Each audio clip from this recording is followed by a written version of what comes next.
ప్రియమైన దేవుని ప్రజలరా, దేవాది దేవుని మహాకృపను బట్టి మరొకసారి దేవుని యొక్క సన్నిధిలో ఆయన యొక్క వాక్యాన్ని వినడానికి దేవుడు మనందరికీ ఒక చక్కటి అవకాశాన్ని దయచేశారు.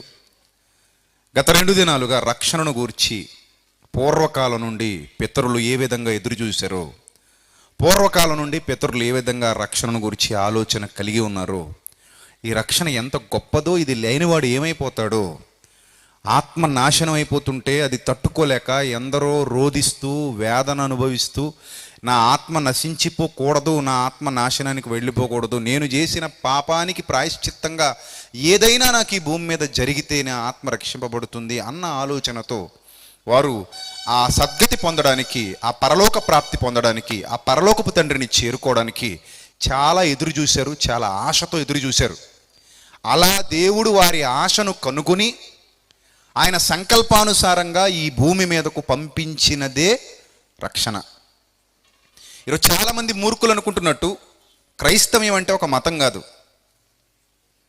ఈరోజు చాలామంది మత ఛాందసవాదులు అనుకుంటున్నట్టు క్రైస్తవ్యం అంటే ఒక వ్యాపారము కాదు. సేవకుడంటే ఎందుకు పనికిరాని వాడు కూడా కాదు. ఈ ప్రపంచానికి క్రైస్తవ్యం దిక్కు. ఈ ప్రపంచానికి క్రైస్తవ్యమే దిక్కు. ఈ ప్రపంచానికి పాప రోగంతో విలవెల్లాడిపోతున్న ఈ ప్రపంచానికి సేవకుడు అనేవాడు ఒక వైద్యుడు, సామాన్యుడు అనుకోకండి. సేవకుడు ఎవడు? వైద్యుడు. అలాంటి గొప్ప స్థితిలో మనల్ని అందరినీ దేవుడు ఉంచాడు. ఈరోజు ఇంత ఉన్నతంగా ఈ రక్షణను గురించి మనం మాట్లాడగలుగుతున్నామంటే రక్షణ అంటే సామాన్యమైంది కాదు ప్రియులరా. ప్రపంచంలో ఇంతవరకు ఎవడు ఇవ్వలేనిది, ఎవడు చెయ్యలేనిది, ఎవని వలన సాధ్యం కానిది, అలా సాధ్యం కాని గొప్పదైన రక్షణ భూమి మీదకు రావాలని, అందరూ ఆ రక్షణను అనుభవించాలని, అందరూ ఆ రక్షణ పొందాలని, అందరూ ముక్తిని సాధించాలని కలలుగన్నటువంటి దేవుడు పూర్వకాలం నుండి పితరులందరూ ఏ రక్షణ కొరకైతే ఎదురు చూస్తున్నారో ఆ రక్షణను 2000 సంవత్సరాల క్రిందట శరీరధారిగా ఈ లోకానికి పంపించాడు. యోహాను సువార్త 3వ అధ్యాయం. ఒకసారి దైవ గ్రంథంలో ఆ మాట ఏ విధంగా సాక్షాత్కరించబడిందో, ఆ రక్షణ దైవ గ్రంథం చెబుతున్నటువంటి ఆ మాట మీరు జాగ్రత్తగా చూస్తే ఈ రాత్రి యోహాను సువార్త 3వ అధ్యాయము 16 నుండి జాగ్రత్తగా చూద్దాం. ఎన్నోసార్లు మీరు చదువుకున్నారు. యోహాను సువార్త 3వ అధ్యాయము 16 వచనం ఒకసారి అందరూ కూడా దైవ గ్రంథాన్ని తెరిచి చూడాలి. దేవుడు అనగా సృష్టికర్త ఈ లోకమును ఎంతో ప్రేమించెను. ఎంత ప్రేమించెను అనంటే దానికి కొలతలు లేవు, అవధులు లేవు. పాపం చేసిన వాడిని ఎవడైనా ప్రేమిస్తాడా? చెడిపోయిన వాళ్ళని ఎవరైనా ప్రేమిస్తారా? ప్రేమించరు. అందరూ మంచోళ్ళనే ప్రేమిందాం అనుకుంటారు. వీళ్ళు మంచోళ్ళు కాకపోయినా వీళ్ళకి ఎవరు కావాలి? మంచోళ్ళు కావాలి. మంచోళ్ళనే మేము ప్రేమిస్తామండి. వీళ్ళేదో మంచోళ్ళలాగా, వీళ్ళు చెడ్డవాళ్ళై ఉండి, ప్రతి మనిషి చెడ్డవాడై ఉండి మంచివాడిని ప్రేమించాలి అనుకుంటాడు. కానీ దేవుడు మంచివాడై ఉండి చెడ్డవాళ్లను ప్రేమించాడు. అది ప్రేమ. ఆయన మంచివాడు. ఆయనలో ఏ విధమైన దోషము లేదు, ఏ విధమైన అపరిశుద్ధత లేదు, ఏ విధమైన అపవిత్రత లేదు, ఏ విధమైన చీకటి ఆయన యందు లేదు. అలాంటి పరిశుద్ధుడైన దేవుడు చెడ్డవాళ్లను ప్రేమించాడు. అదే దేవుడు లోకమును ఎంతో ప్రేమించను అంటే అర్థం. దేవుడు లోకమును ఎంత ప్రేమించాడు అంటే వీళ్ళ పాపాన్ని భరిస్తూ, వీళ్ళ దోషాలు భరిస్తూ, వీళ్ళ అపరాధాలు భరిస్తూ, వీళ్ళ ఘోరాలు నేరాలు కళ్ళతో చూస్తూ, దీర్ఘశాంతాన్ని వహిస్తూ ఒక అవకాశం ఇవ్వాలి. వీళ్ళు నశించిపోవడం నాకు ఇష్టం లేదు అనుకున్నాడు. ఒక అవకాశం ఇవ్వాలి. అటు అన్యజనులు చూస్తున్నాడు. వాళ్ళు సృష్టికర్తను గుర్తించలేక సృష్టిని ఆరాధిస్తున్నారు. వాళ్ళు ప్రారంభం నుండి ఆదాము కాలం మొదలుకొని మనుషులకు దేవుని గురించినటువంటి జ్ఞానం లభించలేదు. మనం ఎందుకు పుట్టామో గ్రహించలేకపోతున్నారు, ఎందుకు బ్రతకాలో గ్రహించలేకపోతున్నారు, ఎలా బ్రతకాలో గ్రహించలేకపోతున్నారు.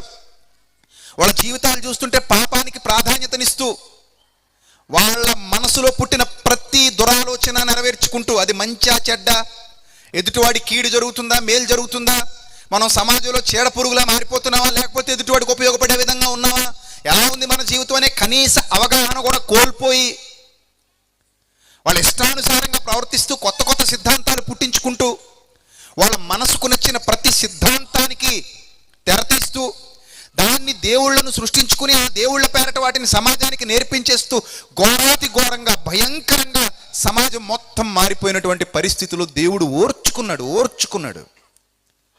పాపం విస్తారంగా పెరుగుతూ వస్తుంది, నీతిమంతుడు లేడు, ఒక్కడును లేడు. రోజు రోజుకి పాపం పెరుగుతూ వస్తుంది.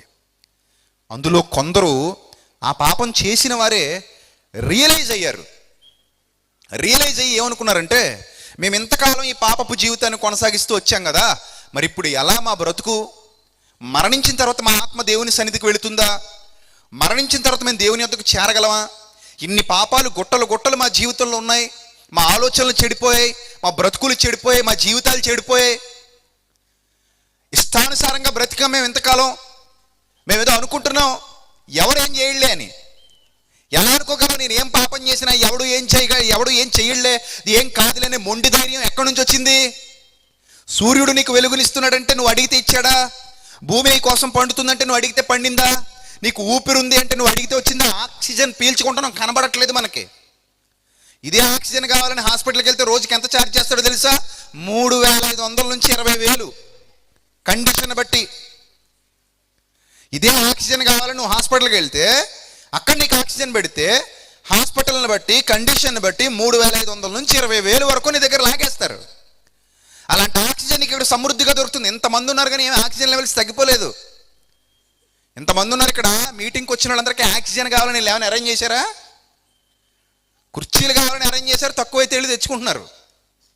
బరకాలు కావాలని అరేంజ్ చేశారు, ఆక్సిజన్ ఏమైనా అరేంజ్ చేశారేమో అడగండి కన్వీనర్లని, సంఘం వాళ్ళని. ఎంతమంది వస్తున్నారు కదా, వీళ్ళకి ఆక్సిజన్ కావాలని ఏమైనా అరేంజ్ చేశారా? మొత్తం అందరూ ఒకే గ్రౌండ్లో ఉంటారు, ఆక్సిజన్ లెవెల్స్ పడిపోతాయేమో, పాపం ఊపిరి ఆడదేమో పిల్లలకే అని ఎవ్వడు ఆక్సిజన్ మీకోసం అరేంజ్ చేయలే. అయినా కూడా మీకు ఇక్కడ ఏం దొరుకుతుంది? ప్రాణవాయువు దొరుకుతుంది. మీరు ఉచ్ఛ్వాస నిశ్వాసాలు అంటారు వాటిని. ఆ ఉచ్ఛ్వాస నిశ్వాసాలు జరుగుతున్నాయి. ఇది బ్రతుకున్నంత కాలం జరుగుతూనే ఉంటుంది కాబట్టి మనం బ్రతుకుతాం. ఇవన్నీ ఎవరిస్తున్నారు? ఈ సృష్టికర్త లేకపోతే ఈ ప్రభుత్వం ఎక్కడిది? ఈ ప్రభుత్వాన్ని ఎవరు నడిపిస్తున్నారు? వర్షాన్ని కురిపిస్తున్నది ఎవరు? ఎండను పంపిస్తున్నది ఎవరు? భూమిని తిప్పుతున్నది ఎవరు? సూర్యుడిని నడిపిస్తున్నది ఎవరు? చంద్రుడిని పంపిస్తున్నది ఎవరు? ఆకాశంలో నక్షత్రాలు శూన్యంలో వేలాడదీసింది ఎవరు? ఈ భూమిని గాల్లో తిప్పుతున్నది ఎవరు? ఈ భూమి మీద మనకు బ్రతుకునిచ్చింది ఎవరు? మానవ నిర్మాణం వెనక ఉన్నది ఎవరు? ఇవన్నీ ఆలోచిస్తే దేవుడు అనేది క్లియర్. మరి ఆ దేవుడు పాపులకు శిక్ష విధించడా? పాపం చేసిన వాని ఆత్మ సద్గతి పొందుతుందా? పాపం చేసిన వాని ఆత్మ పరలోకానికి వెళ్ళిపోతుందా? అసలు పరలోకంలో పాపులకు చోటుందా? పరలోకంలో పాపులకు పాపానికి చోటుందా అని కొందరు ఆలోచనలో పడ్డారు. వాళ్లే రక్షణను గూర్చి పరిశోధించినటువంటి పితరులు నిన్న మీరు విన్నారు. దేవుడు ఆ అవకాశం ప్రజలకు ఇవ్వాలి అనుకున్నాడు. కొంతమంది మూర్ఖులు అంటారు, పాపం చేస్తే రక్షించడం ఏంటయ్యా? మతోన్మాదులు ఈ మధ్య కాలంలో వీళ్ళు ఎక్కువైపోయారు. వాళ్ళు అడుగుతారు, అసలు పాపుల్ని రక్షించడం ఏంటయ్యా? చంపేయాలి కానీ. పాపుల్ని ఏం చేయాలట? చంపేయాలి కానీ రక్షించడం ఏంటయ్యా? అసలు ఈ సిద్ధాంతమే తప్పు, ఈ ఆలోచనే తప్పు, అసలు పాపిని రక్షించాలనుకోవడమే తప్పు. అదే స్టాండ్ మీద నిలబడతావా? చంపేయాలి పాపిని అనే స్టాండ్ మీద నిలబడతావా? ఖచ్చితంగా నిలబడతానన్నాడు అనుకో, అయితే ముందు నిన్నే చంపేయాలి. ఎవడైతే పాపిని రక్షించకూడదు, పాపిని చంపేయాలి అని అంటున్నాడో ఫస్ట్ వాడినే చంపేయాలి. ఎందుకంటే పాపము చేయని నరుడంటూ భూమి మీద ఒక్కడు కూడా లేడు. ఎవ్వడు లేడు, ఇంకెవరిని చంపేస్తావు? అలా అయితే ఈ భూమి మొత్తాన్ని నాశనం చేసేయాలి. అది దేవుని ప్రేమ. అక్కడే దేవుని ప్రేమ ఆగింది, ఆలోచించింది, అడ్డుపడింది. అప్పుడు దేవుడు అనుకున్నాడు, పాపిని క్షమించి విడిచిపెడితే వాడు మారతాడు కదా, వాడు మారి పాపాన్ని విడిచిపెడితే ఓకే కదా. మీ పిల్లలు చెడిపోతారు. తండ్రి ప్రేమ ఏంటో చెప్తాను. మీ పిల్లలు చెడిపోతారు. కొడుకు తాగుబోతుడు అయిపోతాడు. రోడ్డు మీద ఇష్టానుసారంగా తాగి పడిపోతూ ఉంటాడు. ఇప్పుడు మేము వస్తున్నాం, దారిలో ఎవరో తుప్పల్లో పడిపోయి ఉన్నాడు. యాక్సిడెంట్ అయి పడిపోయాడా అనుకున్నాం. మరి అక్కడ పక్కనే బ్రాందీ షాప్ ఉంది, ఒక్కొక్కడు ఒక్కొక్క కాయ పట్టు పోతున్నారు. పిల్లలు చెడిపోయి తాగేసి రోడ్డు మీద పడి దొలుతున్నారు అనుకోండి, రోజుకో తంట ఇంటి మీదకి తెస్తున్నాడు అనుకోండి, రోజు ఇంట్లో వాళ్ళకి ఇబ్బందిగానే ఉంటుంది అనుకోండి, ఇంట్లో ఉన్న డబ్బులు కూడా దొంగతనం చేసుకుని వెళ్ళిపోతున్నాడు అనుకోండి, తండ్రి బాధపడతాడా? బాధపడతాడు. ఇప్పుడు తండ్రి దగ్గరికి వెళ్ళి నేను 2 ఆప్షన్స్ చెప్తాను. ఏమయ్యా తండ్రి, నీ కొడుకు పరిస్థితి ఎలా ఉంది కదా, నేను నీకు 2 ఆప్షన్స్ ఇస్తున్నాను. నెంబర్ 1, నీ కొడుకుని చంపేద్దాం. నెంబర్ 2, నీ కొడుకు మారిపోయేలా చేద్దాం. దేనికి తండ్రి ఓటేస్తాడు? పాపం చేశాడు కాబట్టి నా కొడుకుని చంపేయడమే రైట్ అంటాడా, లేక నా కొడుకు మారితే అంతకంటే కావాల్సింది ఏముంది సార్ అంటాడా? తండ్రులుగా మీరు చెప్పండి. ఇప్పుడు పాపం చేసిన నుండి రక్షించడం ఏంటయ్యా, చంపేయాలంటున్న దౌర్భాగ్యుడు కూడా వాడి కొడుకు దగ్గరకు వచ్చేసరికి ఇలాగే ఆలోచిస్తాడు. పాపం చేస్తే పాపుల రక్షకుడు ఏంటండి, పాపం చేస్తే రక్షించడం ఏంటి మీ యేసుక్రీస్తు? పాపం చేసిన ప్రతోడిని చంపుకుంటూ పోవాలని ఎవడైతే అంటున్నాడో వాడి కొడుకు దగ్గరకో వాడి దగ్గరకు వస్తే ఇలాగే ఆలోచిస్తాడు. చంపేమని చెప్పడు, ఏమంటాడు? మారడానికి ఒక్క అవకాశం ఇవ్వండి, మారడానికి ఒక్క అవకాశం ఇవ్వండి, వాడు మారితే వదిలేయండి. వాడు మారితే బాగుంటుంది కదా, వాడు మారితే అంతకంటే కావాల్సిందే ఉంది, వాడు మారితే అంతకంటే సంతోషమే ఉంది, అంతకంటే ఆనందమే ఉంది, వాడి మార్పు కోసమే కదా నేను ఎదురు చూస్తున్నాను అంటాడు. ప్రియులరా, మనుష్యులుగా మనమే ఎలా అనుకుంటున్నప్పుడు దేవుడు అనుకోవడంలో తప్పుందా? కొంతమంది భార్యలు ఉంటారు, భర్త అంటే ఇష్టం, వాడేమో బయటికి వెళ్ళి శుభ్రం తాగి వస్తుంటాడు, ఇంట్లోదంతా ఖర్చు చేస్తుంటాడు, ఇంటికి ఏం తేడు. వాళ్ళు అమాయకంగా మొహాలు పెట్టి అడుగుతుంటారు, ఏమండి మా ఆయన కోసం ప్రార్థన చేయండి, చాలా తాగుబోతుడు అయిపోయాడండి, వాడు మారితే మా కుటుంబం ఎంత బాగుంటుందో తెలుసా అండి, పూలవనంలా ఉంటుందండి. వాడు మారితే పూలవనంలా ఉంటుందండి. వాడు మారకపోవటం వల్ల మా ఇల్లు మొత్తం అగ్ని కొలిమిలా అయిపోయిందండి, ఇనప కొలిమిలా ఉందండి, పరిస్థితి అసలు బాగాలేదు. ఆ ఒక్క తాగుడు మానేస్తే చాలు. అమ్మ మీ ఆయన్ని చంపేద్దామా అన్నాం అనుకోండి, చంపేయి అంటదా, ఎవడరా నువ్వు అంటది. నా మొగుడిని చంపుతానంటున్నావు, ఎవడరా నువ్వు అంటది తప్ప, పర్లేదండి చంపేయండి, ఇలాంటి వాడు చావడమే రైటు అని ఏ భార్య అనదు. అంటే ఎవరో బాగా దౌర్భాగ్యులైతే అంటారేమో కానీ మనసున్న వాళ్ళు ఎవరు అనరు. మారితే మాత్రం పండగ చేసుకుంటారు. మారితే పండగ కదా, తాగుబోతు మొగుడు మారాడు అనుకోండి, ఇల్లంతా పండగ కదా, భార్యకి ఇంకెంత ఆనందం, ఏడ్చేస్తుంది, ఇంకా కళ్ళ నీళ్లు పెట్టుకుని బోరుని ఏడ్చేస్తుంది, ఆనందం తట్టుకోలేక. చాలు నా జీవితానికి ఇంకేం అక్కర్లేదు అనుకుంటుంది. వీడు మానేస్తే చాలు, వీడు మారితే చాలు అనుకుంటుంది. ఒక ఎన్నాళ్ళు ఉంటారు భార్యాభర్త కలిసి? ఎన్నాళ్ళు ఉంటారు చెప్పండి? మహా అయితే ఒక 30 ఏళ్ళు, లేదంటే ఒక 50 ఏళ్ళు, అంతేనా? ఇప్పుడు ఈ రోజుల్లో అన్ని రోజులు ఎవడు బతుకుతున్నాళ్ళండి? 50కే అవుట్, 60 అయితే గ్రేటు, అంతే కదా? 50కి అవుట్, 60 అయితే గ్రేట్. ఇదివరకు 70-80 గ్రేట్ అనుకునేవాళ్ళం. ఇప్పుడు 70-80 ఎవడు ఉండట్లే, 46కి 40కి హార్ట్ అటాకులు. నిన్న మా బంధువుల్లో ఒక ఆయన చనిపోయాడు 40కే. ఏంటంటే హార్ట్ అటాక్. ఏమండి, హార్ట్ అటాక్. సో ఈ భార్యాభర్తలు మహా అయితే ఒక 30 ఏళ్ళు 40 ఏళ్ళు కలిసి కాపురం చేస్తారు. ఆ మాత్రానికి వీళ్ళు మారితే బాగుండు అనుకుంటున్నారు కానీ చచ్చిపోతే బాగుండు అనుకోవట్లేదు. కొడుకు తండ్రితో మహా అయితే ఒక 30 ఏళ్ళు ఉంటాడు, లేదా 40 ఏళ్ళు ఉంటాడు. ఆ మాత్రానికి వీడు మారితే బాగుండు అనుకుంటున్నాడు తప్ప చచ్చిపోతే బాగుండు, వీడిని శిక్షించాలని ఏ తండ్రి అనుకోవట్లేదు. ఈ తండ్రి కంటే గొప్ప ప్రేమ కాదా పరలోకపు తండ్రిది? మీరు చెప్పండి. భూమి మీద ఉన్న తండ్రి కంటే పరలోకపు తండ్రికి గొప్ప ప్రేమ కాదా?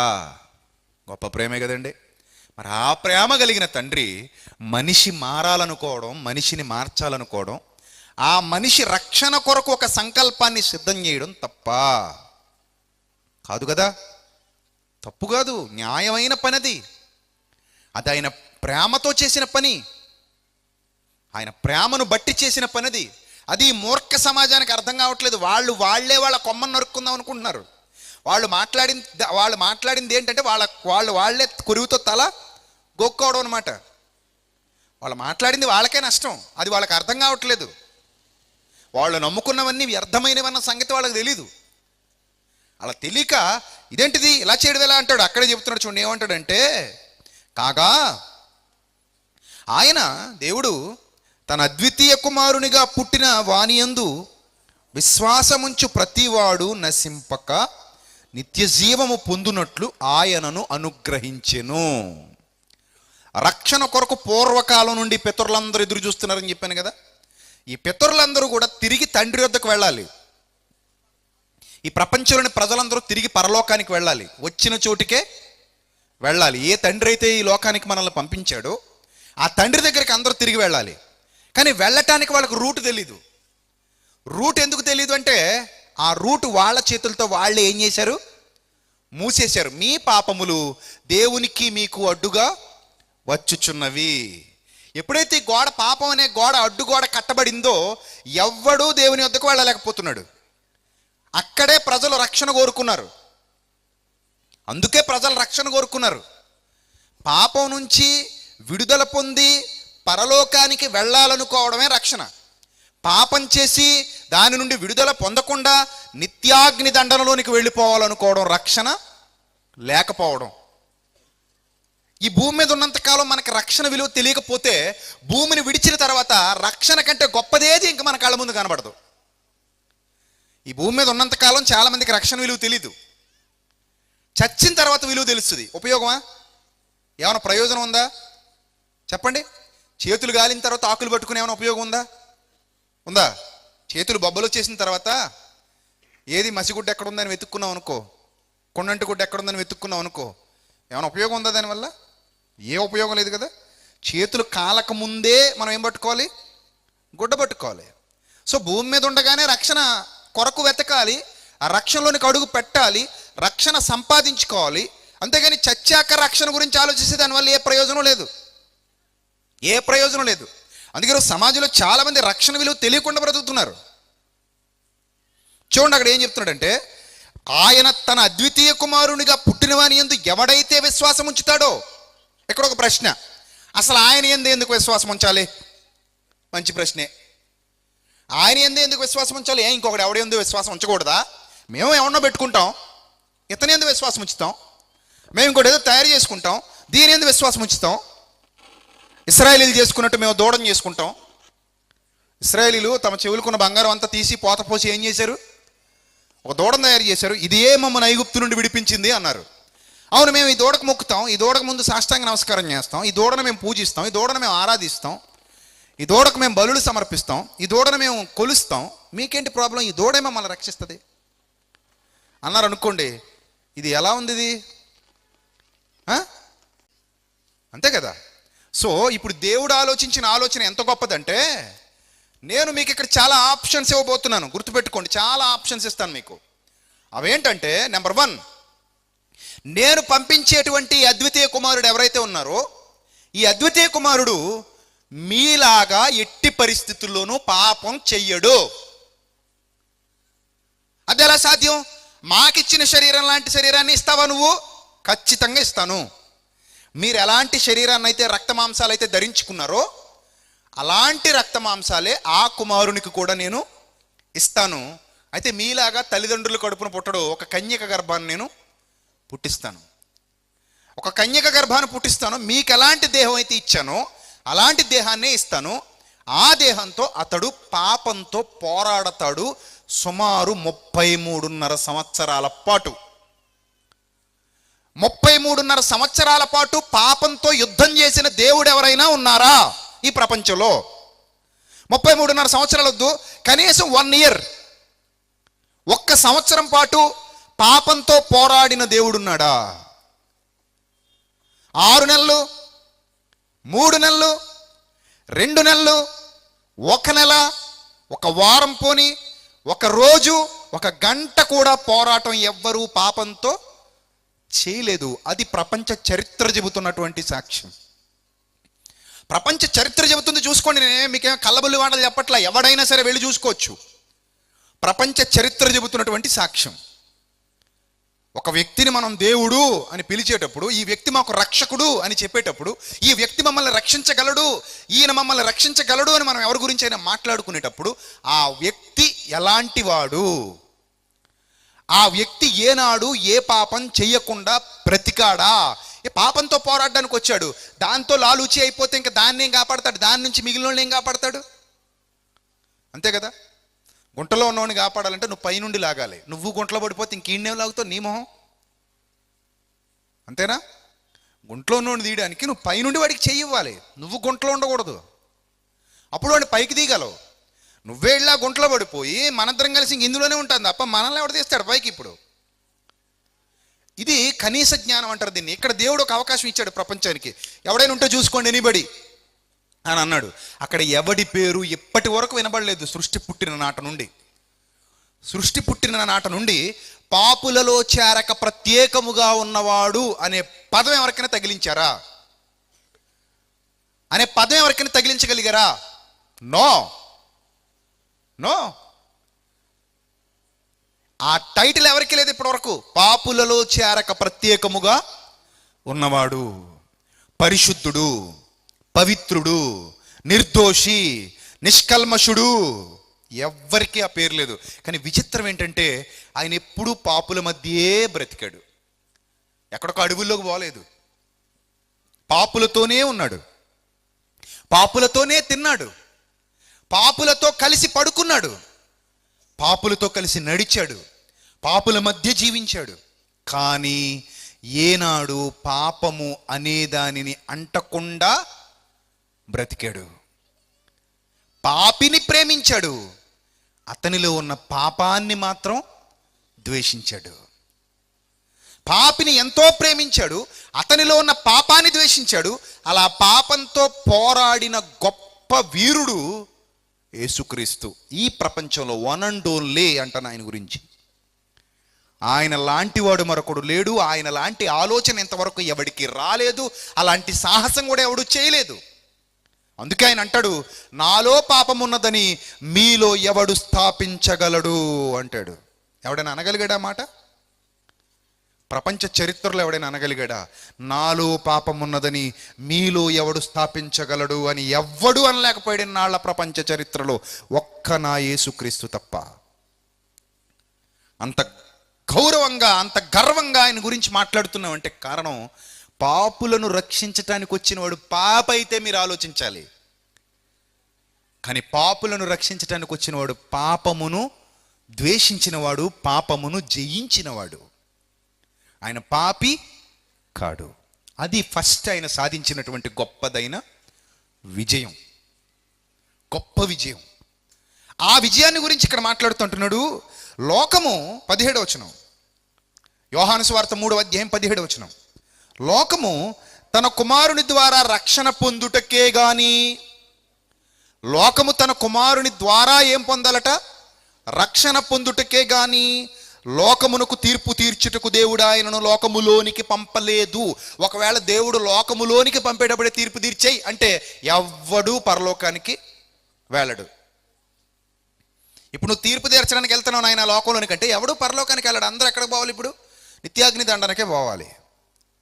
కానీ ఆయన లోకంలోనికి వచ్చిందే జాలితో వచ్చాడు, దయతో వచ్చాడు, ప్రేమతో వచ్చాడు, కరుణతో వచ్చాడు, వాత్సల్యాన్ని చూపించాడు. ఆ వాత్సల్యాన్ని చూపించబట్టే కదా పాపికి రక్షణ అనేది లభించింది. పాపికి రక్షణ అనేది లభించింది. లేకపోతే పాపికి రక్షణే లేదు. పాపములోనే ఉండి చనిపోతే, మనిషి తన పాపాలలోనే ఉండి చనిపోతే నిత్య నరకాగ్నికి వెళ్ళిపోయేవాడు. అలాంటి భయంకరమైన పరిస్థితి నుండి విడిపించటానికే దేవుడు 2000 సంవత్సరాల క్రిందట ఆ మహారక్షణను ఈ లోకానికి పంపించాడు. ప్రవక్తలు, పితరులు ఎదురు చూస్తున్నారు ఆయన ఎప్పుడు వస్తాడా, ఎప్పుడు వస్తాడా. నిన్న మీరు విన్నారు కదా, మోషే కూడా వచ్చి ఆయన నిర్గమము గురించి మాట్లాడాడు ఆయనతో. అయ్యా ఎప్పుడయ్యా నీ బలియాగం జరిగేది? యెహోవా ఈరే, గొర్రె పిల్లను యెహోవా చూచుకుని అన్నారు కదా, ఎప్పుడయ్యా?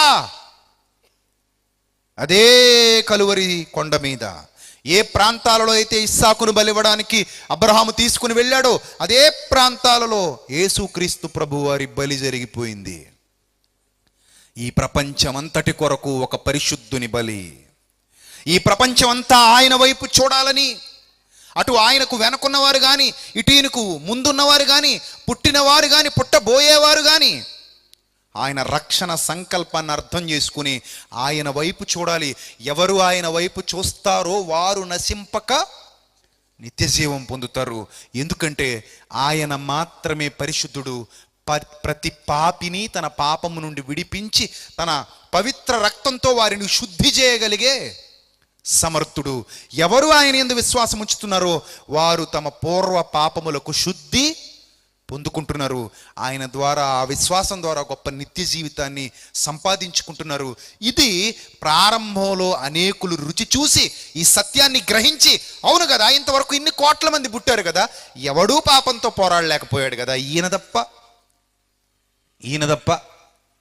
ఎవడూ పాపంతో పోరాడలేకపోయాడు. సింహాలతో పోరాడిన వాళ్ళు ఉన్నారు. ముల్లోక మహాయోధుడని ఒక ఆల్బమ్ రిలీజ్ చేశాను. ఆ స్టాల్లో మీకు దొరుకుతుంది సీడీ. అందులో ఫస్ట్ పార్ట్ ఇదే. యుద్ధం గెలిచిన రాజులు ఉన్నారు, లోకాన్ని గెలిచినటువంటి శూరులు ఉన్నారు, సింహాలను అరచేత్తో చంపేశారు, శతసైన్యాలను లొంగదీశారు. కానీ పాపాన్ని జయించిన వాడు ఎవడైనా ఈ ప్రపంచ పటంలో మీకు కనబడుతున్నాడా అని రాశాను. అందులో పాపాన్ని జయించిన వాడు ఎవడైనా ఈ ప్రపంచంలో కనబడుతున్నాడా? మరణాన్నే మింగేసిన వాడు ఎవడైనా చరిత్ర పుటల్లో లిఖించబడ్డాడా? అలాంటి వాడు ఎవడైనా లేడు. ఒక్క యేసుక్రీస్తు తప్ప.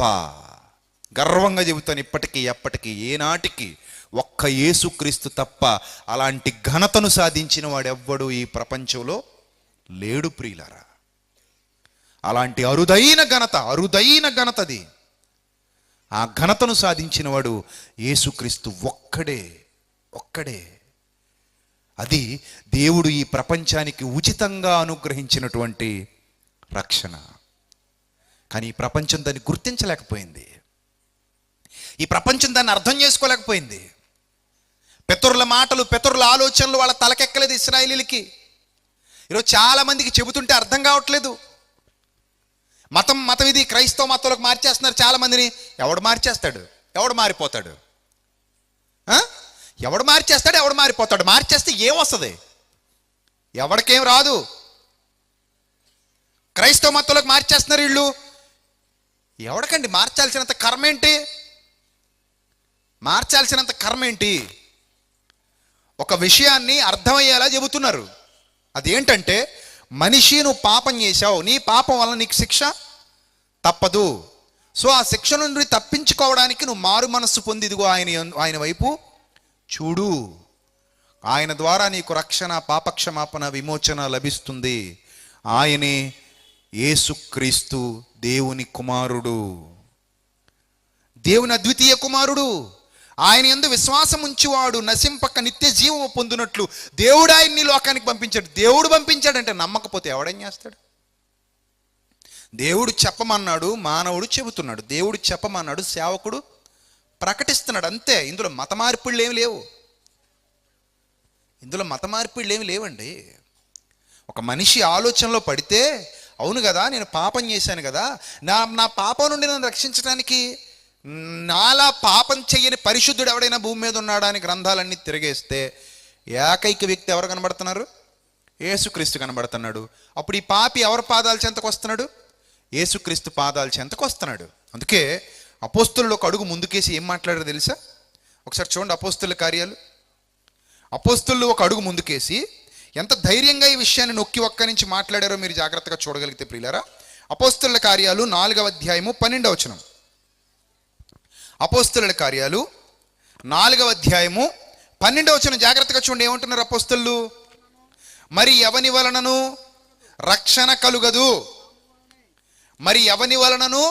రక్షణ కలుగదు. అపోస్తులు ఇంత గట్టిగా ఎందుకు చెప్పారండి? ఎప్పుడైనా ఆలోచించారా? మరి ఎవని వలనను రక్షణ కలగదు అని అపోస్తులు ఇంత గట్టిగా ఎందుకు చెప్పారు అని అంటే, ప్రతి మనిషి పాపం చేసి మరణిస్తున్నాడు. సో వాడు ఇంకా మరణించి తిరిగి లేవలేడు. ఎందుకంటే వాడు పాపము చేత పట్టబడ్డాడు. ఆ పాపం వలన వచ్చిన జీతమే ఈ ఆత్మీయ మరణము. ఇక ఆత్మ బయటికి రాదు. మరణం బంధించి ఉంచింది. మరణం బంధించి ఉంచుట అసాధ్యము అని చెప్పాలి అంటే అతడు పాపము చెయ్యని వాడై ఉండాలి. సో ప్రపంచం అంతా క్లియర్గా అబ్జర్వ్ చేస్తుంది. ఆ రోజు ఆయన శిలువ మీద వేలాడదీసి చంపుతున్నప్పుడు కూడా చాలామంది పెద్దలు, జ్ఞానులు అబ్జర్వ్ చేశారు. చాలామంది అబ్జర్వ్ చేశారు. అలా అబ్జర్వ్ చేస్తున్నప్పుడు వాళ్ళ మనసులో ఉన్న ఆలోచన అంటే తెలుసా, నిజంగా ఈయన పరిశుద్ధుడైతే మరణించి తిరిగి లేస్తాడు, ఒకవేళ నిజంగా తన పాపే అయితే మరణిస్తాడు తప్ప తిరిగి లేవడం. ఇదే రుజువు. నిజంగా ఇతను పరిశుద్ధుడైతే మరణిస్తున్నాడు కదా, తిరిగి లేస్తాడు. ఒకవేళ నిజంగా ఇతను పాపే అయితే ఖచ్చితంగా తిరిగి లేవడం. ఎందుకంటే చాలామందిని మనం సమాధుల్లో పెట్టొచ్చాం, వాళ్ళ మీద పాపానికి అధికారం ఉంది. సో కాబట్టి మరణం వాళ్ళని బంధించి ఉంచింది. ఈయన నిజంగానే పరిశుద్ధుడైతే మరణం ఇతన్ని బంధించి ఉంచుట అసాధ్యం, ఖచ్చితంగా తిరిగి లేస్తాడు, చూద్దాం అని అనుకున్నారు. 3 రోజులు గతించేసరికి 3వ దినాన వాళ్ళు ఊహించని విధంగా ఆయన మరణాన్ని గెలిచి మృత్యుంజయుడై తిరిగి లేచాడు మహిమ దేహంతో మృత్యుంజయుడే తిరిగి లేచేసరికి నివ్వెరపోయారు వాళ్ళందరూ. నివ్వెరపోయి ఆశ్చర్యచకితులైపోయారు. రోమా గవర్నమెంటే సీల్ చేసి ఉంచింది ఆ సమాధిని. రోమా ప్రభుత్వం, ప్రపంచాన్ని పరిపాలించినటువంటి చక్రవర్తులు వాళ్ళు. అలాంటి ప్రభుత్వం ఆయన సమాధిని సీల్ చేసి ఉంచినప్పుడు అందులో నుంచి ఆయన బయటికి రావడం అనేది సామాన్యమైన సంగతి కాదు. ఆ సమాధిలో నుండి బయటికి రావడం అనేది సామాన్యమైన సంగతి కాదు. అది మరణించిన శరీరం. అది మరణించిన శరీరం. ఒక పక్కన రోమా అధికార ముద్ర ఉంది దాని మీద, దాన్ని ఎవడూ తీయటానికి వీలు లేదు. అలాంటి రోమా ప్రభుత్వం అధికార ముద్ర కలిగి ఆ సమాధిని భద్రపరుస్తుంటే ఆ సమాధిలో నుండి బయటకు వచ్చాడంటే ఎంత గొప్పవాడు మీరు ఆలోచించండి, అని ఎంత ఉన్నతుడు మీరు ఆలోచించండి. సో వెంటనే ఆ జ్ఞానులు వాళ్ళందరూ కూడా ఆయన మీద కాన్సన్ట్రేషన్ చేశారు. ఏంటి అనుకున్న శక్తి అని అంటే వాళ్ళకి తేలిందొక్కటే, ఆయన పాపము చేయలేదు కనుక, ఆయన పరిశుద్ధుడు కనుక మరణము ఆయనను బంధించి ఉంచుట అసాధ్యము. అప్పుడు వాళ్ళు ఎంత ధైర్యంగా ప్రకటిస్తున్నారంటే, మరి ఏ నామము వలనను ఎవని వలనను రక్షణ కలుగదు, మరి ఎవని వలనను రక్షణ కలుగదు, ఈ నామముననే మనము రక్షణ పొందవలెను గాని, నో ఆప్షన్, నో చాయిస్, వేరే అదర్ ఆప్షన్ ఏం లేదు, చాయిస్ ఏం లేదు. ఈ నామముననే మనం రక్షణ పొందవలను గాని ఆకాశము క్రింద ఇయ్యబడిన ఏ నామములోను, మనుషులలో ఇయ్యబడిన మరి ఏ నామములోను రక్షణ పొందలేము అంటే సాధ్యం కాదు. ఎందుకు సాధ్యం కాదు? వాళ్ళలో పరిశుద్ధత లేదు. ప్రతి మానవుడు పాపంతో పోరాడలేక ఓడిపోయాడు. ఈయన మాత్రం పాపంతో పోరాడి గెలిచాడు. ప్రతి మానవుడు పాపంతో పోరాడలేక ఓడిపోయాడు, ఈయన మాత్రం పాపంతో పోరాడి గెలిచాడు. అలాంటి గొప్ప పరిశుద్ధుడు, ఈయన ద్వారానే మనకు రక్షణ లభిస్తుందని బాహాటంగా ప్రకటించారు. ఎంత ఉన్నతంగా ప్రకటిస్తుంటే అంతగా చాలామంది వ్యతిరేకించి నమ్మలేకపోయారు. ఎందుకంటే నమ్మలేని వాడికి పాపం అంటే ఇష్టం, నమ్మిన వాడికి పరలోకం అంటే ఇష్టం. అర్థమవుతుంది నా మాటలు? నమ్మని వాడికి ఏమంటే ఇష్టం? పాపం అంటే ఇష్టం. వాడు ఇంకా ఆ రొచ్చులోనే బతకాలనుకుంటున్నాడు. వాడి ఆత్మ నాశనానికి వెళ్ళిపోయినా పర్లేదు, వాడి శరీరం వాడికి ఏ దారినైతే చూపించిందో ఆ దారిలోనే వెళ్తాడు. కానీ నమ్మినవాడు మాత్రం, అమ్మో ఈ భయంకరమైన శిక్షను నేను తప్పించుకోవాలి, ఈ ఉగ్రత నుండి నన్ను నేను రక్షించుకోవాలి, నేను ఇలా నా శరీరాన్ని విడిచిపెట్టిన వెంటనే ఆత్మ వెళ్ళిపోతుంది నిత్యాగ్ని దండనకు. వెంటనే ఈ శరీరాన్ని ఖాళీ చేయగానే, ఇక్కడ ఎంతమంది ఉన్నారు, ఇక్కడ ఏ ఒక్కరు తమ శరీరాన్ని ఖాళీ చేసినా ఎవ్వరూ ఆ ఆత్మను ఆపలేరు, ఎవ్వరూ ఆ ఆత్మను బంధించలేరు. ఇంతవరకు ఇంత టెక్నాలజీ డెవలప్ అయింది, కానీ ఆత్మను ఆపే టెక్నాలజీ డెవలప్ అయింది ఎక్కడైనా? చూడండి, మీరు అమెరికాకి వెళ్ళి చూస్తారా, పోనీ జపాన్కి వెళ్ళి చూస్తారా, చైనాకి వెళ్తారా? ఎక్కడికి వెళ్ళినా ఇంత టెక్నాలజీ డెవలప్ అయిపోయినా, ఇంత అద్భుతమైన శాస్త్ర సాంకేతిక రంగం అభివృద్ధి చెందిన ఇప్పటి వరకు ఆత్మను ఆపడం ఎవడి వల్ల కాలేదు. వాడికి ఎన్ని కోట్లున్నా సరే, వాడికి ఎన్ని కోట్లున్నా, ఎన్ని అధికారాలున్నా ఆత్మని ఇంతవరకు ఎవడు ఆపలేకపోయాడు. మనిషి మరణిస్తే వెంటనే వెళ్ళిపోతుంది. ఏంటది? ఆత్మ. మనలో నుండి వెళ్ళిపోతున్నటువంటి ఒక శక్తి, మనకు కనబడని శక్తి, ఇప్పుడు మీలో నిక్షిప్తమై ఉన్న శక్తి. ఆ శక్తి నిత్యాగ్నికి వెళ్ళిపోతుంది గనుక, నిత్య వేదనకు వెళ్ళిపోతుంది గనుక దాని గురించి ఎరిగిన ప్రతివారు అమ్మో మాకు రక్షణ కావాలి, రక్షణ కావాలని ఎదురు చూస్తుంటే దేవుడి భూమి మీదకు తన కుమారుణ్ణి పంపించి, నాయనా మీలో ఎవ్వరూ పాపాన్ని జయించలేరు, మీరెవ్వరూ కూడా అలాంటి బలియాగం చేయలేరు, మీ వల్ల అది కాదు, కాబట్టి నా కుమారుణ్ణే పంపిస్తాను, ఆయన వచ్చి ఈ కార్యాన్ని పూర్తి చేస్తాడు, ఆయన ఈ కార్యాన్ని పూర్తి చేసిన తర్వాత మీరు ఆయన ద్వారా మీరు నా యొద్దకు వస్తారు, ఆయనే మీకు పరలోకానికి నిచ్చెన, పరలోకానికి ఆయనే మార్గము అని తెలియజేశాడు. అందుకే బాహాటంగా అపోస్తలులు మాట్లాడుతున్నారు, మనుష్యులలో ఏ నామము ద్వారాను కూడా ఏం కలగదు, రక్షణ కలగదు, ఈ నామమును బట్టి మాత్రమే మనము రక్షణ పొందగలము. ప్రియులారా, ఇక్కడ మీకు ఒక అద్భుతమైన విషయాన్ని చెప్తాను, జాగ్రత్తగా వినండి. పూర్వకాలంలో జలప్రళయం వచ్చి ఈ భూమి మొత్తం నిండిపోయిందన్న సంగతి ప్రపంచానికి తెలుసు. చాలా సంవత్సరాల కిందటి వరకు కూడా బైబిల్లో కట్టుకథ ఉంది, భూమి అంతా నిండిపోయిందట, జలప్రళయం వచ్చిందట భూమి మీదకి, అప్పుడు మనుషులందరూ చచ్చిపోయారట, ఎవరో ఒక ఆయన వాడ తయారు చేశారట, ఆ వాడలోనికి మాత్రం మనుషులు వెళ్ళిపోయారట, అప్పుడేవో కొన్ని జంతువులు జీవరాశులు కూడా వెళ్ళిపోయాట, ఆడవి మగవి, అప్పుడేదో రక్షణ పొందారట వాళ్ళు, మిగిలిన వాళ్ళందరూ నశించిపోయారట. ఇది బైబిల్లో ఉన్న కట్టుకథ అని పిచ్చికోతలు కూసి పుస్తకాలు రాసిన వాళ్ళు చాలామంది ఉన్నారు. ఎప్పటికీ ఆ పుస్తకాలు ఉన్నాయి, ఇప్పటికీ వాళ్ళు రాసినటువంటి బ్లాగ్స్ ఉన్నాయి, గూగుల్లో సెర్చ్ చేయండి కావాలంటే. కానీ దేవుడు ఊరుకుంటాడా? మనిషి కుక్కలా మురుగుతుంటే దేవుడు ఊరుకుంటాడా? అబద్ధాలు మాట్లాడుతుంటే దేవుడు ఊరుకుంటాడా? వెంటనే పురాతత్వ శాస్త్రవేత్తలకి ఒక ఆలోచన పుట్టించాడు. వాళ్ళు బైబిల్ చదివారు. ఏం చదివారంటే అరారాతు పర్వతాల మీద ఓడ నిలిచింది అని చదివారు. సరే, అరారాతు పర్వతాల మీద ఓడ నిలిస్తే అవి పర్వతాలు, ఆ పర్వత శ్రేణుల్లో వీళ్ళు కాపురం ఉండలేదు, ఈ కుటుంబం ఏదైతే ఉందో ఆ కుటుంబం ఓడ దిగి మరలా లోతట్టు ప్రాంతాలకు వచ్చేసారు, అంటే పర్వతాల దిగువకు వచ్చేసారు. నదీ జీవనం ఎక్కడుందో అక్కడికి వెళ్ళిపోయి ఆ నదీ పరివాహక ప్రాంతాల్లో వాళ్ళు జీవనాన్ని కొనసాగించారు. ఎందుకంటే పర్వతాల మీద నదులు ఉండవు, నదులు లేకపోతే నీళ్లు ఉండవు, నీళ్లు లేని చోట మనిషి బ్రతకటం కష్టం. ఎక్కడైతే నీటి వినియోగం బాగుందో, నీళ్లు ఎక్కడైతే సమృద్ధిగా లభిస్తున్నాయో అక్కడే నాగరికత వర్ధిల్లింది. సింధు నాగరికత అంటే సింధు నది ఉన్న చోట, నైలు నది నాగరికత, ఈజిప్షియన్ నాగరికత అంటే నైలు నది ఉంది కాబట్టి ఎక్కడైనా సరే నది ఉన్న చోటే నాగరికత వెలసిల్లుతుంది. కారణం అక్కడ మానవ జీవనానికి ఆ అనుకూలమైనటువంటి పరిస్థితులు ఉంటాయి కనుక. రైట్, ఇప్పుడు ఈ నోవహు కుటుంబం కూడా దిగిపోయి వచ్చేసారు, అరారత్ పర్వతాల మీద లేరు, అక్కడ కాపురం పెట్టలేదు, అయితే ఆ ఓడ అక్కడే ఉండాలి. సో పురాతత్వ శాస్త్రవేత్తలు పరిశీలన చేసినప్పుడు వాళ్ళకి అక్కడ ఓడ శిథిలాలు దొరికాయి భూమి లోపల. విచిత్రం అండి, ప్రపంచం ఆశ్చర్యపోయింది. పెద్ద పెద్ద ఛానల్స్ చూపించాయి, పెద్ద పెద్ద ఇంగ్లీష్ ఛానల్స్ అని చూపించాయి, ప్రపంచం నివ్వెరపోయింది. ఏంటి, పురాతత్వ శాస్త్రవేత్తల తవ్వకాల్లో ఎప్పుడో నోవహు దినాల్లో మునిగిపోయినటువంటి ఆ కూరుకుపోయినటువంటి పర్వత శ్రేణుల్లో మట్టిలో కూరుకుపోయినటువంటి వాడ తవ్వకాల్లో దొరకటం చాలామందిని ఆశ్చర్యానికి గురి చేసింది, చాలామందిని నివ్వెరపరిచింది. అంటే దేవుడు ఆ శిథిలాలను ఇంకా భద్రం చేసి ఉంచాడు. ఎందుకంటే ప్రపంచం ఆయనను గూర్చిన జ్ఞానాన్ని తెలుసుకోవాలి కనుక, ప్రపంచం ఆయన సిద్ధపరిచిన రక్షణను గూర్చి తెలుసుకోవాలి కనుక. అదే సందర్భం ఇతర గ్రంథాల్లో కూడా రాయబడింది, కాకపోతే కొంచెం మార్చి రాశారంతే. జలప్రళయ సందర్భం ఇతర గ్రంథాల్లో కూడా మనకు అక్కడక్కడ కనబడుతుంది, దాన్ని కొంచెం చిన్న చేంజ్ చేసి రాశారు, చిన్న చేంజెస్ చేసి రాశారు.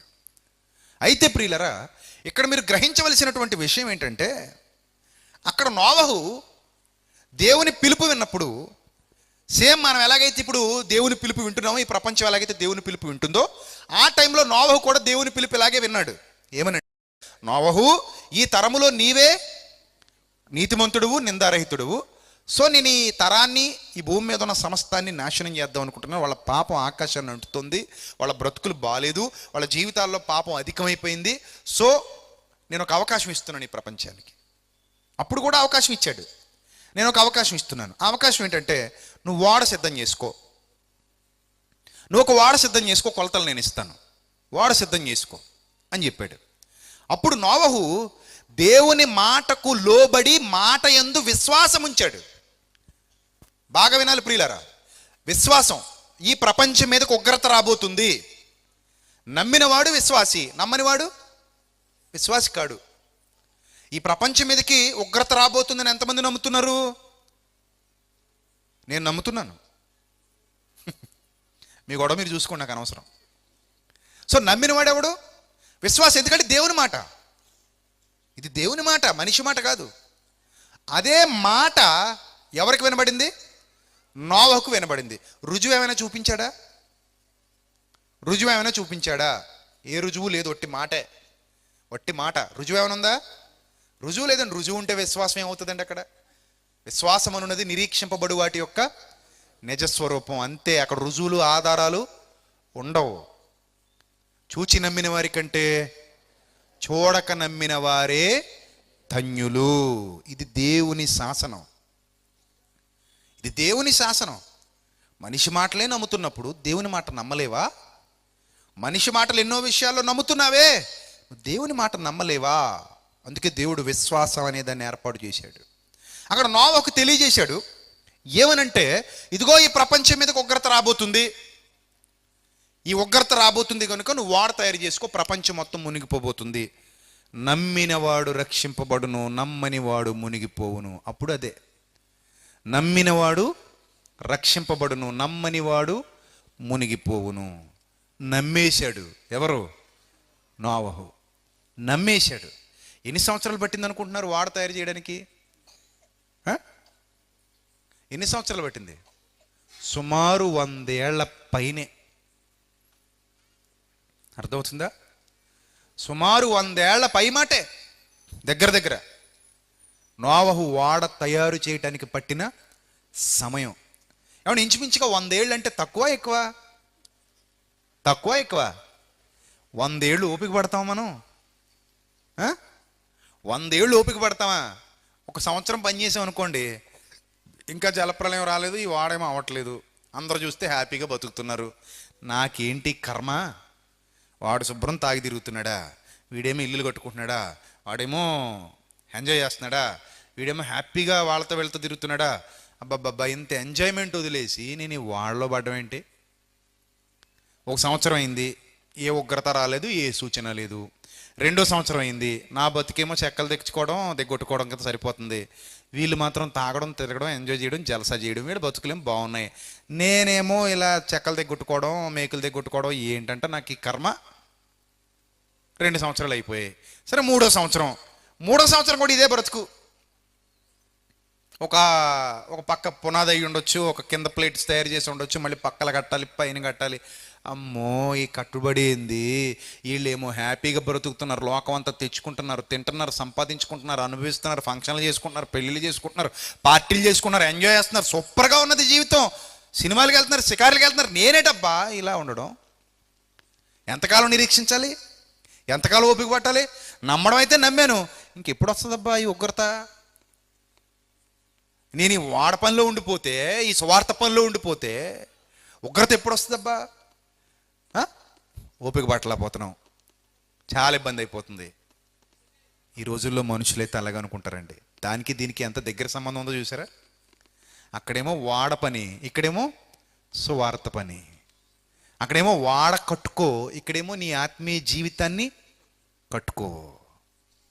అక్కడ వాడ పనిలో ఉండు, ఇక్కడ సువార్త పనిలో ఉండు. అక్కడ ఉగ్రత వస్తుందని, జలప్రలయం వస్తుందని నమ్ము, ఇక్కడ క్రీస్తు రాకడతో ప్రళయం వస్తుందని నమ్ము. అది విశ్వాసమే, ఇది విశ్వాసమే. అక్కడా ప్రకటన జరిగింది, ఇక్కడా ప్రకటన జరుగుతుంది. ఒక్కసారి చూడండి, పేతురు గారు రాసిన మొదటి పత్రిక, పేతురు గారు రాసిన మొదటి పత్రిక 3వ అధ్యాయము, పేతురు గారు రాసిన మొదటి పత్రిక 3వ అధ్యాయము 19వ వచనం ఒకసారి చూద్దాం. దేవుని దీర్ఘశాంతం ఇంకా కనిపెడుతుందట. నిజమే కదండి, ఇప్పుడు కూడా ఎవరి దీర్ఘశాంతం కనిపెడుతుంది? దేవుని దీర్ఘశాంతం కనిపెడుతుంది. ఇంకెవడైనా మారతాడేమో అని ఆశ ఆయనకి, ఇంకెవడైనా మారతాడేమో అని ఆశ. దేవుని దీర్ఘశాంతం ఇంకా కనిపెడుతుండినప్పుడు, పూర్వం నోవహు దినములలో ఓడ సిద్ధపరచబడుచుండగా, ఆ మాట మీరు సింపుల్గా చదివేసుకుంటున్నారు. అక్కడ ఎన్ని సంవత్సరాల కాలం ఉందని చెప్పాను? సుమారు 100 ఏళ్ల కాలం ఉందండి, మర్చిపోకండి. ఓడ సిద్ధపరచబడుచుండగా అనేది మనం ఒక ముక్కలో చదివేశాం. కానీ అది సిద్ధపరచబడటం అనేది చిన్న విషయమా? చెక్కలేని దేవదూతలు తెచ్చివ్వలేదు, ఈయన తెచ్చుకోవాలి. చెట్లు ఈయన కొట్టుకోవాలి, చెక్కలీని తెచ్చుకోవాలి, చెక్కలీని రెడీ చేసుకోవాలి, ఓడ నిర్మాణం మొదలు పెట్టాలి. దేవుడు తలుచుకుంటే ఓడ కలుగునుగాక అంటే కలగదా? కానీ ఆయన అలా అనలేదు. ఎందుకో తెలుసా? ఎందుకు అనలేదో తెలుసా? చూస్తున్న వాళ్ళలో ఎవడైనా మారతాడేమో అని ఆశ. నోవహు చుట్టూతో ఉన్న వాళ్ళలో ఎవడైనా మార్పు చెంది దేవుని యొక్క సంకల్పాన్ని అర్థం చేసుకుని ఈ ఓడలోనికి ప్రవేశిస్తాడేమో అని ఆశ. అందుకే ఈరోజు స్వార్థ పని ఎలాగైతే చేయమంటున్నాడో మీరు ప్రకటించండి. ప్రభు ఎవరు వినట్లేదు ప్రభు, అయినా పర్లేదు ప్రకటించండి. ప్రభు చాలామంది వ్యతిరేకిస్తున్నారు ప్రభు, అయినా పర్లేదు ప్రకటించండి. ప్రభు ఎవడు నమ్మనంటున్నాడు ప్రభు, అయినా పర్లేదు ప్రకటించండి అన్న. ప్రకటించండి. ఈరోజు ఎలాగైతే స్వార్థ ప్రకటన జరుగుతుందో ఆ రోజు ఓడ నిర్మాణం జరిగింది. ఓడ నిర్మాణం జరుగుతూ ఉంది. ఆయన ఏమో ఇంకా దీర్ఘశాంతంతోనే ఉన్నాడు. మీరు నిర్మించండి, ఓడ నిర్మించుకోండి. ఈ ఫ్యామిలీ మొత్తం కష్టపడుతుంది, ఓడ కట్టే పనిలో ఉన్నారు వీళ్ళు. అదేమో తొందరగా తేలిపోయేది కాదు, అరలగా కట్టాలి. జంతువులకి అందులోనే, పక్షులకి అందులోనే, కీటకాలకి అందులోనే, వీళ్ళ ఫ్యామిలీకి అందులోనే, అన్నింటికీ అనుకూలంగా ఓడ నిర్మాణం జరగాలి. సో ఆ ప్లాన్ దేవుడిచ్చాడు. నోవహు పని చేస్తున్నాడు. రోజులు గడిచిపోతున్నాయి, రాత్రి అవుతుంది, నిద్రపోతున్నాడు, పగలవుతుంది, పని చేస్తున్నాడు. మళ్ళీ రాత్రి అవుతుంది, నిద్రపోతున్నాడు, పగలవుతుంది, పని చేస్తున్నాడు. ఒక పక్క ఓడ పని, తను బతకడానికి కూడా కావాలి కదా, మరి అక్కడే తను బతకడానికి కూడా కావాలి. దానికోసం మరి ఏం చేశాడో బైబిల్ చెప్పలేదు. నాకు తెలిసి ఏదైనా వ్యవసాయం చేశాడో, లేకపోతే ఏదైనా జంతువుల మీద ఆధారపడ్డాడో, లేకపోతే ఏదైనా చెట్ల మీద, పొలాల మీద ఆధారపడ్డాడో, మొత్తం మీద అతను బ్రతుకుతున్నాడు, వాడ పని చేస్తున్నాడు, అతడు బ్రతుకుతూ ఆ వాడ పని చేసుకుంటూ కాలం వెళ్ళిపోతుంది, సంవత్సరాలు గడిచిపోతున్నాయి. ఆ టైంలో ఏం జరిగిందంటే, ఆ ఓడ సిద్ధపరచబడుచుండగా అవిధేయులైన వారి యొద్దకు, అవిధేయులంటే ఎవరు? ఎవరైతే ఆ వార్త నమ్మలేదో వాళ్ళు, ఉగ్రత రాబోతుంది ఓడలోనికి వెళ్ళండి, ఓడలోనికి వెళ్ళండి. ఆ ఓడ ఎంత విలువైందో చూడండి, ఆ ఓడ నిజంగానే విలువైంది, మిమ్మల్ని కాపాడుతుంది. జలప్రలయం రాబోతుంది, ఆ టైంలో అదే మీకు దిక్కు, అది మిమ్మల్ని నిజంగానే కాపాడుతుంది, మీరు వెళ్ళండి, ఓడలోనికి వెళ్ళండి అని అవిధేయులైన వారి వద్దకు వెళ్ళి చెబుతుంటే ఎవ్వడు వినలేదండి, ఎవ్వడు నమ్మలేదండి. రక్షణ పొందండి అయ్యా అంటే కొవ్వెక్కిపోయింది ఒక్కొక్కడికి. నిజం, రక్షణ పొందండి, ఓడలోనికి వెళ్ళండి, ఒకడు మీకోసం ఓడ సిద్ధం చేస్తున్నాడు, మీరు ఆ ఓడలోనికి వెళ్ళండి. ఆ ఓడే నేడున్న సంఘానికి సాదృశ్యం. అర్థమవుతుందా? ఓడలోనికి వెళ్ళండి అని అవిధేయులైన వారి యొద్దకు వెళ్ళి, చెరలో ఉన్న ఆత్మల యొద్దకు ఆయన ఆత్మరూపిగానే వెళ్ళి వారికి ప్రకటించను. చెర అంటే పాపము అనేటువంటి చెర, బందీలుగా ఉన్నారు పాపంతో. వాళ్ళ దగ్గరికి వెళ్ళి ప్రకటించాడు. ప్రకటించినప్పుడు వాళ్ళు ఎవ్వరూ వినలేదు, ఎవ్వరు నమ్మలేదు. ఈయన మాత్రం వాడగడుతూనే ఉన్నాడు. అలా 20 ఏళ్ళు, 30 ఏళ్ళు గడిచిపోయాయి, 40 ఏళ్ళు గడిచిపోయాయి, 50 ఏళ్ళు గడిచిపోయాయి. ఇంకా భూమి మీదకు ఉగ్రత రాలేదు, ప్రకటన మాత్రం జరుగుతుంది. ఆ టైంలో ఈరోజు ఎలాంటి మూర్ఖులైతే మన ముందుకు వస్తున్నారో ఆ రోజు అలాంటి వాళ్ళే అతని ముందుకు కూడా వచ్చారు. ఒకసారి పేతురు గారు రాసిన 2వ పత్రిక 3వ అధ్యాయం చూడండి. పేతురు గారు రాసిన 2వ పత్రిక 3వ అధ్యాయం 3వ వచనం. పేతురు గారు రాసిన 2వ పత్రిక 3వ అధ్యాయం 3వ వచనం. అంత్యదినములలో అపహాసకులు అపహసిస్తూ వస్తారు, తమ స్వకీయ దురాశల చొప్పున నడుచుకుంటూ వాళ్ళు ఉంటారు. ఆయన రాకడను గూర్చిన వాగ్దానం ఏమైంది అని అడుగుతారట.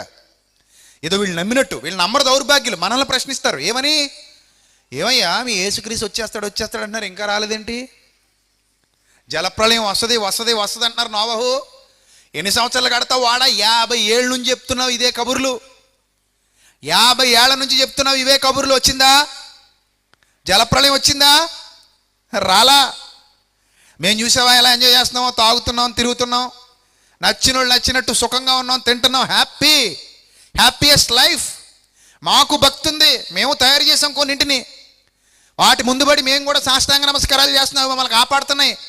నువ్వేంటయ్యా ఇదేం భక్తి, ఇదేం పిచ్చి? జలప్రలయం వస్తుంది అంటావు, వాడగడుతున్నానంటావు, మమ్మల్ని ఏమో వాళ్ళలోనికి రమ్మంటావు. 50 ఏళ్ళు అయిపోయింది ఇప్పటికీ, వాడేమో సగమే పూర్తయింది, మమ్మల్ని ఏమో ఇందులోకి రమ్మన్నావు. నీ దగ్గరకు వచ్చి మేమేం చేయాలి? నీతో పాటు ఈ వాడ పనిలో మేము కూడా కష్టపడితే మాకేంటి బెనిఫిట్?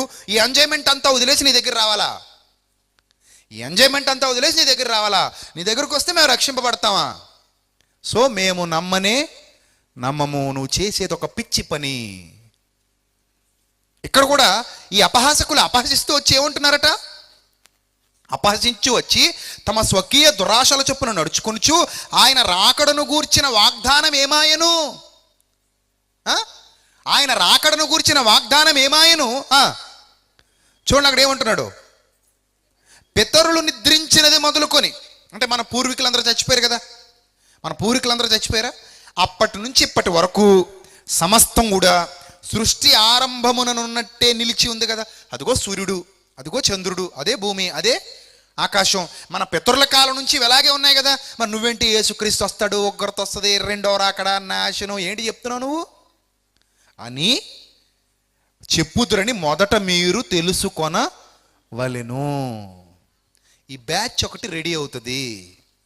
వాళ్ళు ఏమంటారంటే, ఇదిగో ఆకాశం అలాగే ఉంది, భూమి అలాగే ఉంది, సూర్యుడు అలాగే ఉన్నాడు, చంద్రుడు అలాగే ఉన్నాడు, నక్షత్రాలు అలాగే ఉన్నాయి. మీరేం చెప్తున్నారు? ఈ ప్రకృతి మొత్తం ఏమైపోతుందని చెప్తున్నారు? పంచభూతములు మిక్కుటమైన వేండ్రముతో లయమైపోవునట్టి ఆ దేవుని దినపు రాకడ కొరకు కనిపెట్టుచున్నామని చెప్తున్నారు కదా. సో అదేం జరగట్లేదే. మేము హ్యాపీగా ఎంజాయ్ చేస్తున్నాం, పబ్బులు అంటున్నాం, క్లబ్బులు అంటున్నాం, అవి అంటున్నాం, ఇవి అంటున్నాం, బార్లు అంటున్నాం, డిస్కోలు అంటున్నాం, హ్యాపీయెస్ట్ లైఫ్ మాది, సూపర్ లైఫ్ మాది. మా అంతగా ఎవడ ఎంజాయ్ చేయడు. మీరేంటయ్యా ఈ పిచ్చి పనులు? మీకు వాడగట్టుడేంది, సువార్త చేసుడేంది? అక్కడ వాడగట్టుడేంది, ఇక్కడ ఈ సువార్త చేసుడేంది? ఏంది పిచ్చి పని అని అంటారనమాట. అదే సిచ్యువేషన్లో ఎక్కడ తన విశ్వాసాన్ని కోల్పోలేదు. హెబ్రీలకు రాసిన పత్రిక 11వ అధ్యాయం 7వ వచనం. హెబ్రీలకు రాసిన పత్రిక 11వ అధ్యాయం 7వ వచనం చూడండి ఏమని వ్రాయబడిందో. విశ్వాసమును బట్టి నోవహు అది వరకు చూడని సంగతులను గూర్చి దేవుని చేత హెచ్చరింపబడి, అది వరకు ఇంకా చూడలేదట ఏమీ, కానీ దేవుని చేత ఏం చేయబడ్డాడు? హెచ్చరింపబడి భయభక్తులు గలవాడై తన ఇంటి వారి రక్షణ కొరకు ఒక ఓడను సిద్ధము చేసెను. అందువలన అతడు లోకము మీద నేరస్థాపన చేసి విశ్వాసమును బట్టి కలుగు నీతికి వారసుడైన. ఈరోజు కూడా స్వార్థ ప్రకటన అంటే ఏంటో తెలుసా? లోకం మీద చేస్తున్నటువంటి నేరస్థాపన. ఏమన్నా తెలుసా? ఓ నమ్మని మందమతులారా, ఓ నమ్మని అవిశ్వాసులారా, మీరు అనుకొనని గడియలో ఈ లోకం మీదకి ఉగ్రత వచ్చి తీరుతుంది. No doubt, no doubt. ఈ లోకం మీదకి మీరు అనుకొనని గడియలో గర్భిణీ స్త్రీకి ప్రసవ వేదన వచ్చినట్లు, రాత్రి వేళ దొంగ ఏ జామున వస్తాడో తెలియనట్లు ఈ లోకం మీదకి ప్రళయం ఖచ్చితంగా వచ్చి తీరుతుంది.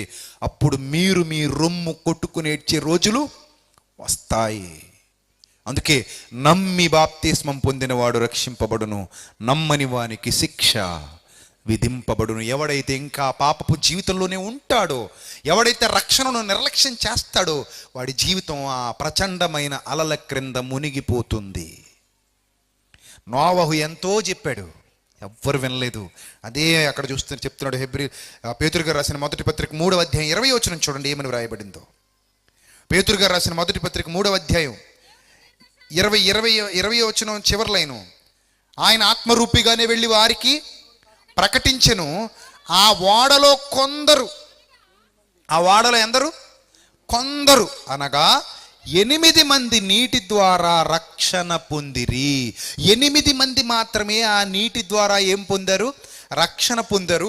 దానికి సాదృశ్యమైన బాప్తిసం ఇప్పుడు మిమ్మును రక్షిస్తుంది. అది ఛాయ, ఇది నిజస్వరూపం.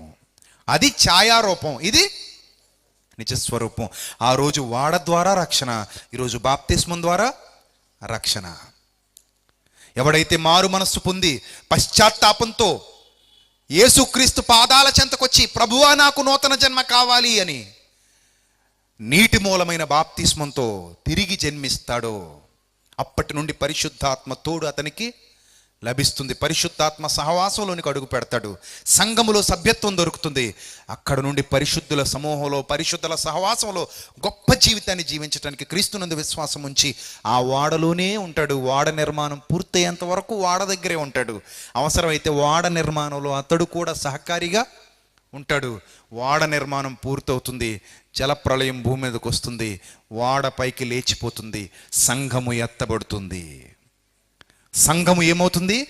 ఎత్తబడుతుంది. ఓడ ఏ రీతిగా ఎత్తబడిందో సంఘం ఆ రీతిగా ఎత్తబడుతుంది. క్రీస్తును ఎదుర్కొనుటకు సంఘం వెళ్ళిపోతుంది. లోకం భయభ్రాంతులకు లోనై తన రొమ్ము కొట్టుకుని ఏడుస్తుంది. ప్రతి నేత్రము ఆయనను చూచును, భూజనులందరూ ఆయనను చూసి రొమ్ము కొట్టుకొందరు. ఇది జరగబోయేటువంటి భవిష్యత్తు. నువ్వు నమ్మినా నమ్మకపోయినా, నువ్వు నమ్మినా నమ్మకపోయినా ఇది జరగబోయేటువంటి భవిష్యత్తు ప్రియులారా.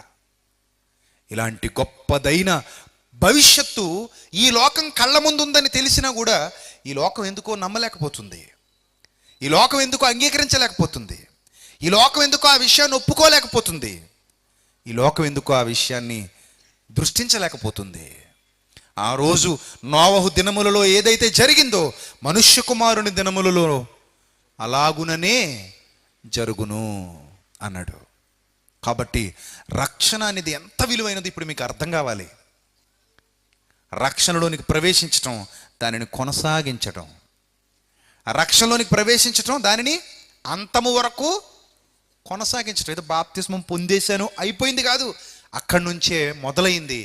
అంతము వరకు దానిని కాపాడుకోవాలి. ఆ రక్షణలో నుండి వెళ్ళిపోకూడదు. అందుకే అంటాడు, ఇంత గొప్ప రక్షణను నిర్లక్ష్యము చేసిన ఎడల మనము ఎలాగూ తప్పించుకొందుము అంటాడు. ప్రియులారా, మీకు అర్థమవుతుందా రక్షణ విలువ? అది ఎంత గొప్పదో అర్థమవుతుందా? అది గొప్పదైన దేవుని ప్రణాళిక అని మీకు అర్థమవుతుందా? ఆ రోజు ఓడ విలువ తెలియని ఎందరో దానిని తృణీకరించారు. ఒకానొక టైం వచ్చేసింది, ప్రచండమైన అలలు భూమిని కమ్ముకున్నాయి, ప్రచండమైన ఉగ్రత ఈ భూమి మీదకి వచ్చింది. 40 పగళ్ళు 40 రాత్రులు ఎడతెరిపి లేకుండా ఆకాశపు తూములు విప్పబడి ఈ భూమి మీద వర్షపు నీరు వరదలుగా మారి ఆ పర్వతాలే నిండిపోయేంతగా నీరు పైకి లేచిపోయి, అప్పుడు ఓడ పైకి లేచినప్పుడు ఓడను చూస్తున్న వాళ్ళకి అప్పుడు అర్థమైంది, అరే రే ఇన్నాళ్ళు ఈ ఓడను కట్టిన వాడిని మనం ఎంత చిన్న చూపు చూసాం, ఎంత చీపుగా మాట్లాడుకున్నాం, ఎంత అవహేళన చేసాం, ఎంత అసహ్యకరంగా చూసాం. ఈరోజు మనం నీటిలో మునిగిపోతున్నాం. ఆ ఓడ పైకి వెళ్ళిపోతుంది. ఇప్పుడు తీసుకుని లోపలికి వెళదామన్నా కూడా మనకేమి లేదు, అవకాశం లేదు.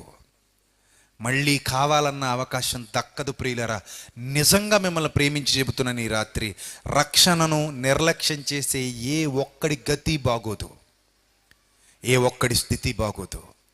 అలా అని రక్షణలోకి వచ్చి తర్వాత లోకంలో కలిసిపోతున్న వాడు వ్యర్థుడు, వాడికి కూడా ఎలాంటి ప్రయోజనం ఉండదు. ఒక్కసారి రక్షణను పట్టుకున్నావా చచ్చేంత వరకు అక్కడే ఉండాలి, అందులోనే ఉండాలి. అప్పుడే కదా మీకు దాని విలువ తెలిసేది. మొక్కను నాటి మామిడి పండు కోసం ఎదురు చూడడం మూర్ఖత్వం కదూ? మొక్కను నాటిన వెంటనే మామిడి పండు కోసం ఎదురు చూడడం మూర్ఖత్వమా కదా? మూర్ఖత్వమే కదా. మొక్కను నాటాం అంటే రక్షణలోనికి ప్రవేశించాం. అది పరిపక్వం అయ్యాకనే కదా ఫలితాన్ని నువ్వు చూడగలవు. అరే 2 రోజులు చూశాను, 3 రోజులు చూశాను, 4 రోజులు చూశాను, ఒక మామిడికాయ రాలేదని మొక్కను దింపేసావు అనుకో, ఓ మూర్ఖుడా, బంగారు బాతుగుడ్డు కథలా ఉంటుంది. ఆడికి ఇంకో గుడ్డు అయినా వచ్చింది, నీకు ఓ గుడ్డు రాలేదు.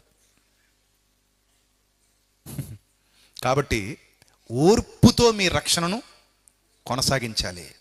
ఓర్పుతో మీ రక్షణను కొనసాగించాలి. నోవహు ఎలాంటి ఓర్పు కలిగి ఉన్నాడు?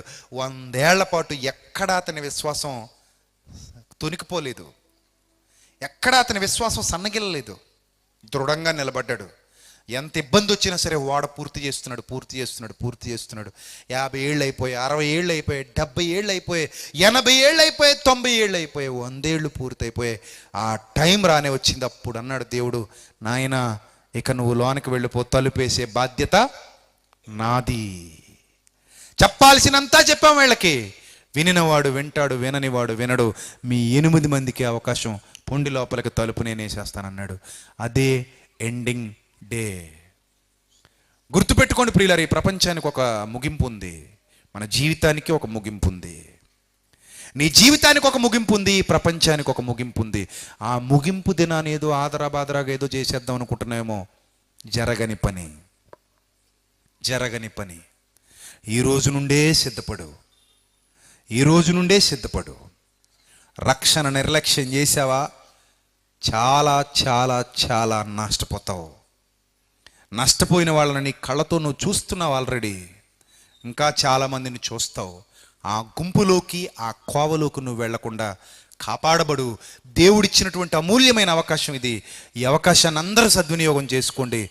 ఒకవేళ రక్షణలోనికి ఆల్రెడీ ప్రవేశించాం, మేము ఆల్రెడీ బాప్తిస్మం పొందాం, మారు మనస్సు పొందాం అనుకున్నవారు దానిని గట్టిగా పట్టుకోండి. దానిలో నుంచి బయటికి వెళ్ళిపోకండి. వెళ్ళారా మీ ప్రాణాలకు మీరే ఉత్తరవాదులు. తలలు వంచండి, ప్రార్థన చేసుకుందాం. క్రీస్తునందు మమ్మల్ని అధికముగా ప్రేమించిన మా కన్న తండ్రి, సర్వకృపానిధియగు మా దేవ, ఇంతవరకు విలువైన మీ జ్ఞాన సంగతులు మీ పిల్లలకు వివరించడానికి సహాయం చేశారు. ఈ ప్రపంచం నమ్మినా నమ్మకపోయినా మీ కుమారుని ఆగమనం ఈ ప్రపంచం మీదకి జరగబోతోంది. ఇది సత్యం ప్రభువా.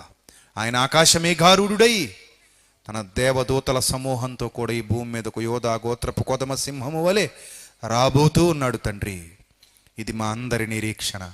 ఈ విషయంలో ఎవరికైతే విశ్వాసం లేదో వారు దౌర్భాగ్యులుగా ఈ ప్రపంచంలో నిలిచిపోతారు.